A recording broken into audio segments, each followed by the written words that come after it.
Audio Jungle.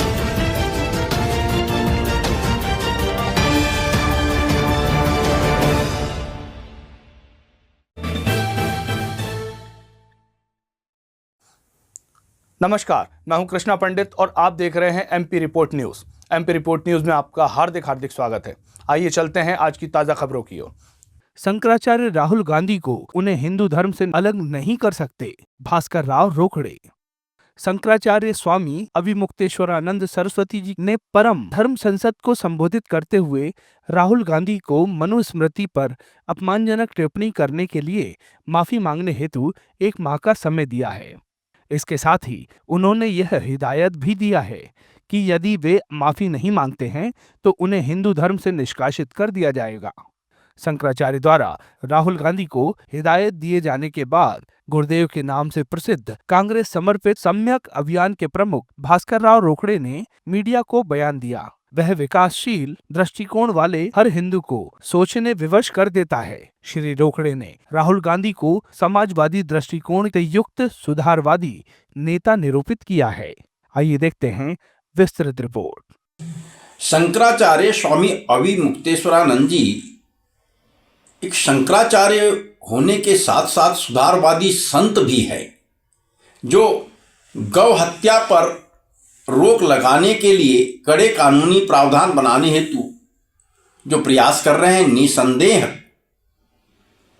प्रशंसनीय और अनुकरणीय हैं।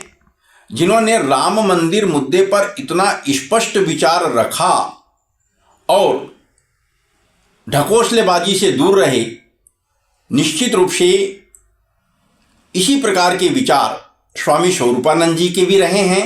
मैंने 2009 में स्वामी स्वरूपानंद जी के कार्य, विचार और उसके बाद लोगों के द्वारा जो ढकोसलेबाजी की जा रही थी उस पर एक संपादकीय लिखा था। स्वामी जी बड़े प्रभावित हुए थे और उन्होंने बोला था कि हिंदू धर्म के नाम पर ढकोसलेबाजी ठीक नहीं है, सुधारवादी दृष्टिकोण की आवश्यकता है। अभी परम धर्म संसद में स्वामी जी ने जो विचार रखे सम्माननीय राहुल गांधी के लिए कि उन्होंने मनुस्मृति को लेके अपमानजनक शब्द कहे हैं।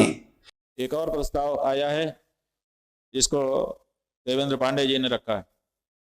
यह है सोशल मीडिया में निरंतर प्रसारित हो रहे एक वीडियो क्लिप में नेता प्रतिपक्ष श्री राहुल गांधी को इस आशय का वक्तव्य कहते हुए दिखाया जा रहा है कि मनुस्मृति बलात्कारियों को संरक्षण देती है।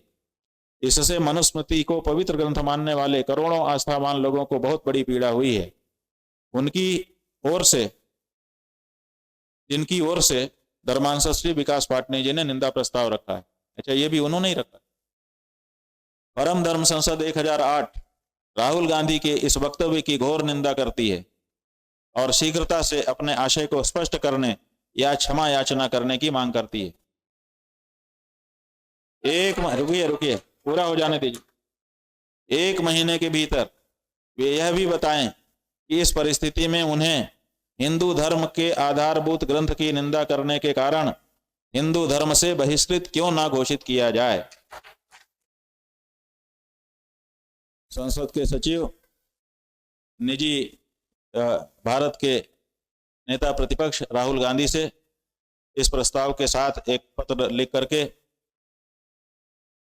परम धर्म संसद के आशय की जानकारी देंगे और उनसे 1 महीने के भीतर अपना पक्ष परम धर्म संसद के सामने उपस्थित करने के लिए कहेंगे।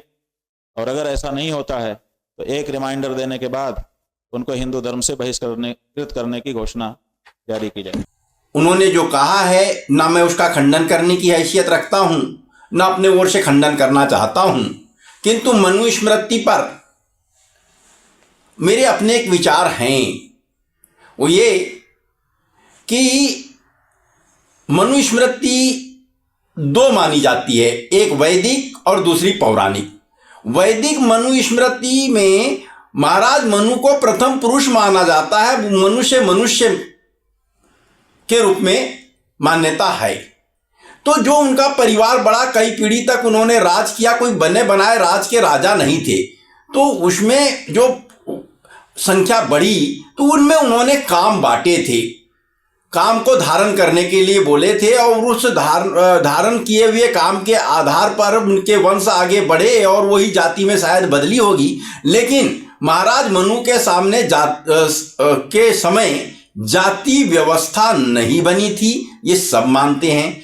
अब मनु स्मृति पर कई अध्ययन हुए हैं, शोध हुए हैं। कुछ शोधों में सामने बात आई है कि वैदिक मनु स्मृति में मात्र 205 श्लोक ही थे। उसके बाद किसी ने 222 कहा है तो किसी ने 240 तक कहे हैं। लेकिन बाद में जो मनुस्मृति सामने आई है, जो पौराणिक मनुस्मृति है, पुरानी मनुस्मृति जो वास्तविक प्रति जो है उसकी वो तो कहीं किसी को दिखाई देती नहीं है। तो जो दूसरी मनुस्मृति आई है जो पौराणिक है, उसमें किसी में 2684 श्लोक हैं तो किसी में 2964 श्लोक हैं। तो बाद में किसी ने और एक नई मनुस्मृति के बारे में बताया है जिसमें 3340 श्लोक होने की बात की जा रही। तो इतने श्लोक आए कहाँ से? जब महाराज मनु के टाइम में जाति व्यवस्था नहीं बनी थी, उन्होंने सिर्फ कार्य का विभाजन किया था और फिर बाद में ऐसी ऐसी बातें आई है जिसमें जाति का उल्लेख है। शूद्र के लिए बहुत अपमानजनक शब्द बोले गए हैं, महिलाओं के लिए अपमानजनक शब्द बोले गए हैं। तो उन बातों को कोई भी स्वीकार नहीं करता और इसी बात को लेकर के वर्तमान में जो रायगढ़ जिला है महाराष्ट्र का, वहाँ महाड़ नामक स्थान है, वहाँ 25 दिसंबर 1927 को मनुस्मृति को जलाया गया था। तो कौन सी मनुस्मृति जलाई गई थी?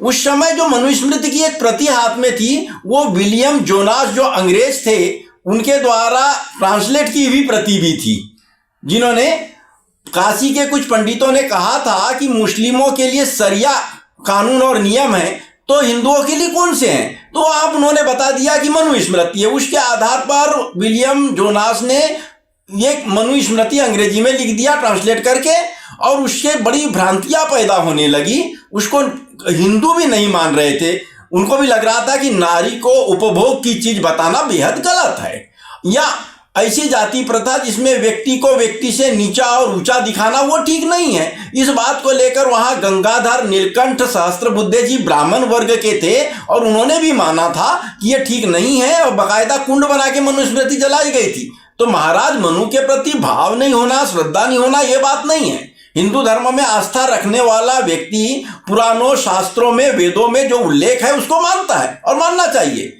लेकिन अब मुझे नहीं लगता कि सम्माननीय राहुल गांधी जो पूरे देश की यात्रा किए हैं वे हिंदू धर्म के खिलाफ कुछ बात बोल सकते हैं, बिल्कुल नहीं बोलते हुए। वे हमेशा हिंदू धर्म की सम्मान करते हैं, लेकिन उनका मानना है कि अगर कुछ पौराणिक बातें ऐसी है जो आज के समय में प्रासंगिक नहीं है और उन बातों को लेकर के किसी जाति धर्म या वर्ग विशेष के खिलाफ में अपमानजनक बातें कही जा रही है तो उसे बिल्कुल नहीं मानना चाहिए। तो मनुस्मृति जो वर्तमान में सामने है उसमें कई बातें निंदनीय हैं, इस बात को मानना चाहिए। और स्वामी जी खुद विचारवान व्यक्ति हैं, खुद इस टाइप के विचार रखते हैं जिसमें सुधारवाद झलकता है। तो सुधारवादी दृष्टिकोण वाले स्वामी जी परम धर्म संसद में जो बात रखे हैं, मेरा विचार है, मेरा आग्रह है कि उस पर पुनर्विचार करें कि भाई मनुस्मृति वास्तव में कौन सी है। क्या हम सिर्फ मनुस्मृति के नाम पर किसी वर्ग विशेष को या महिलाओं को प्रताड़ित कर सकते हैं? क्या इसकी अनुमति आज के समय में दी जा सकती है? आज के समय में जो चीज प्रासंगिक नहीं है उसको हम आदर्श के रूप में कैसे माने? ये महत्वपूर्ण बात है।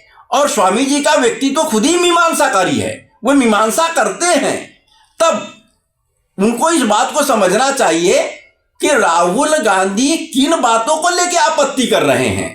केवल एक शब्द का अर्थ का अनर्थ निकाल देने मात्र से किसी व्यक्ति को हिंदू धर्म से बहिष्कृत कर देने की बात तो मुझको समझ में नहीं आ रही है, क्योंकि हिंदू धर्म विराट है, ये मानने वाला विषय है, धारण करने वाला विषय है। इसमें किसको रखा गया और किसको निकाला गया ये बात तो किसी के भी गले से नीचे नहीं उतरेगी।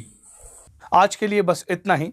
यदि आपने हमारे चैनल को लाइक सब्सक्राइब नहीं किया है तो आज ही नीचे लाल वाला बटन दबाकर सब्सक्राइब करें, जिससे कि हमारी खबरें पहुंचे आप तक सबसे पहले।